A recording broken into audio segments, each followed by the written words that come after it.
Hello बच्चों, let's read the question. The question is organisms called methanogens are abundant or most abundant in and the options are A hot spring, option B is sulfur rock, option C is cattle yard, option D is polluted stream. So the question is saying organism जो methanogen होते हैं वो सबसे ज्यादा कहाँ पाए जाते हैं, मतलब where are the areas जहाँ पे वो बहुत ज्यादा abundant होते हैं. So इस क्वेश्चन का जो की कॉन्सेप्ट है वो है मिथेनोजेन. पहले हम समझते हैं कि मिथेनोजेन होते क्या है. सो मिथेनोजेन बेसिकली ऐसे बैक्टीरियाज होते हैं जो कि बिलोंग करते हैं group, that is group Archie bacteria. तो ये आर्की बैक्टीरिया से बिलोंग करते हैं एंड ये capable of producing methane gas या फिर मार्शी गैस भी हम उसे बोल सकते हैं या फिर हम इसे बायोगैस बोल सकते हैं. So these are responsible for production of methane gas.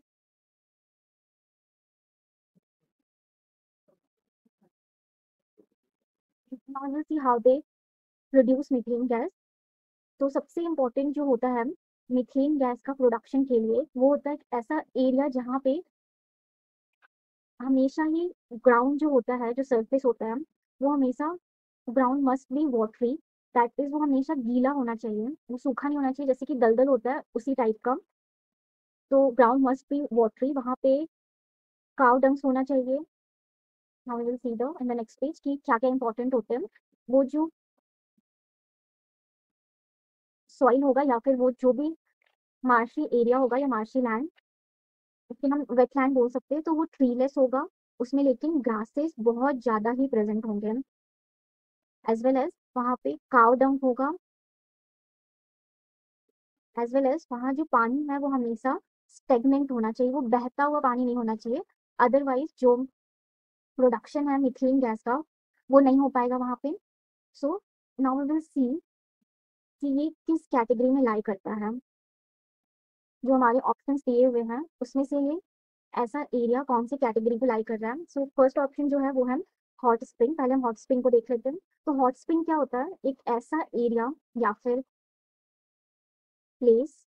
Spring basically मतलब होता है बहुत ही ज्यादा टेम्परेचर वहाँ का हाई होगा, it must be boiling water. तो ऑब्वियसली यहाँ पे तो जो बैक्टीरिया होते हैं मिथेनोबैक्टीरियम वो सर्वाइव नहीं कर पाएंगे और वो मीथेन गैस को यहाँ पे प्रोड्यूस नहीं कर पाएंगे. So this will be not good for the production of methane gas. Now we will see कि हमारा सेकेंड ऑप्शन क्या है.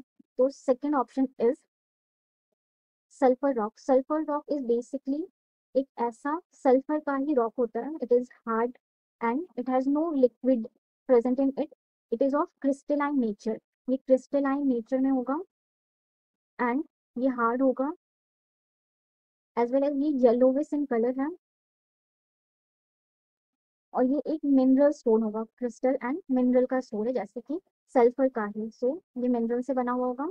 सो वी कैन से स्टोन पे कोई भी मिथेनोबैक्टीरियम वर्क नहीं कर पाएगा और सल्फर रॉक पे भी इसका ग्रोथ नहीं हो पाएगा एंड मीथेन गैस का फॉर्मेशन नहीं हो पाएगा. अब हम थर्ड ऑप्शन को देखते हैं.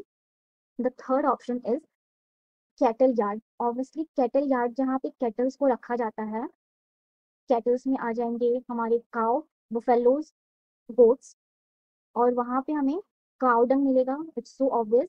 एंड वहां पे जो सॉइल होगी वो बहुत ज्यादा स्वैम्पी एंड मार्सी होगी, मतलब बहुत ज्यादा गीली सॉइल होगी वहां की. एज वेल एज वहां पे ग्रासेस बहुत होते हैं so that animals can graze.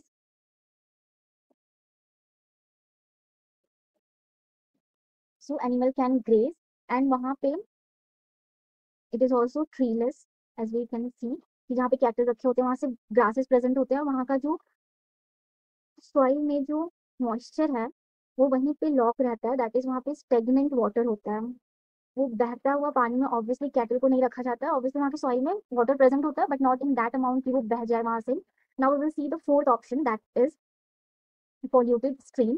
तो stream basically means small river, ऐसा कोई छोटा रिवर जो कि बहुत डीप नहीं हो. इन शॉर्ट वी कैन से हम तालाब को भी स्ट्रीम कह सकते हैं. तो ऐसे जो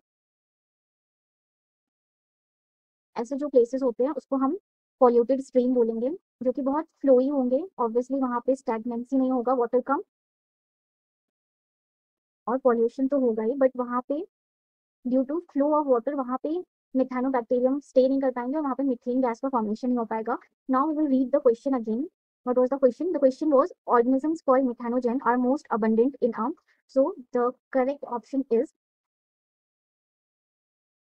option number 3, that is cattle yard. Hope you understand the Hope you understand it well. Best of luck.